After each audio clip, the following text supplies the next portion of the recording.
जय श्री राम प्यारे भक्तों। अनहद नाद की शुरुआती दिव्य धुन को पकड़ना सीखें और तुरंत चमत्कार देखें। प्यारे भक्तों, अनहद नाद वह दिव्य नाद है जो आपको समाधि तक ले जाता है।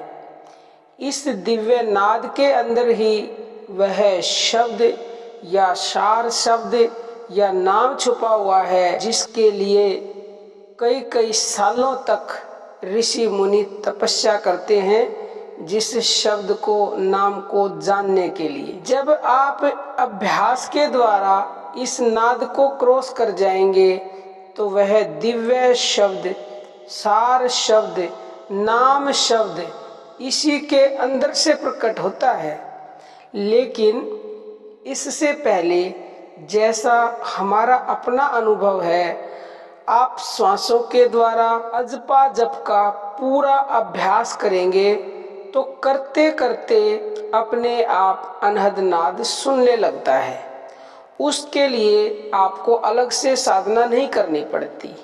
लेकिन बहुत से मनुष्य बिना अजपा के यानी कि श्वासों के जप के बिना ही इस धुन को सीधा पकड़ने का प्रयास करते हैं, कानों में उंगली डालकर सुनने का प्रयास करते हैं। तो ऐसा करने से धुन तो सुनने लग सकती है उनको, लेकिन उस धुन को सही से वो पकड़ नहीं पाएंगे। उदाहरण के लिए, जैसे बच्चा पढ़ता है, अगर वो एक क्लास से छोड़ के दो क्लास छोड़ दे, एक क्लास छोड़ दे, तो वो हो सकता है अगली क्लास में पहुंच तो जाएगा, लेकिन वो ज्ञान से वंचित रह जाएगा। इसके विपरीत जो बच्चा अपनी पूरी क्लास पास करता है और जब जैसे पहली पास करी दूसरी में गया, दूसरी करी तीसरी में गया, तो उसको पूर्ण ज्ञान होता है हर चीज का।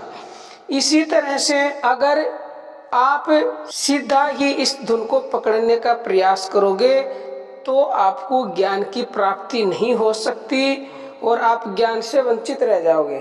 देखो प्यारे भक्तों, इसी के हिसाब से हमारे संतों ने, ऋषि मुनियों ने एक दोहा भी बताया है कि जप मरे अजपा मरे और अनहद भी मर जाए और श्रुति समानी शब्द में और ताको काल न खाए। यानी कि अजपा से भी पहले आपको शुरुआत, तो जो बिल्कुल शुरुआती सीढ़ी है वो है जप की, नाम जप की।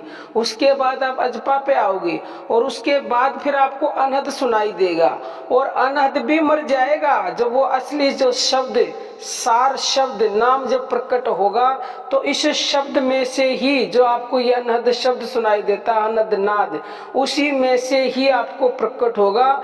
ये कई तरह की धुन होती है। जब आप शुरुआती धुन झिंगुर जैसी आपको सुनाई देगी, या कईयों को और कैसी भी सुनाई दे सकती है, ज्यादातर झिंगुर जैसी होती है शुरुआती धुन।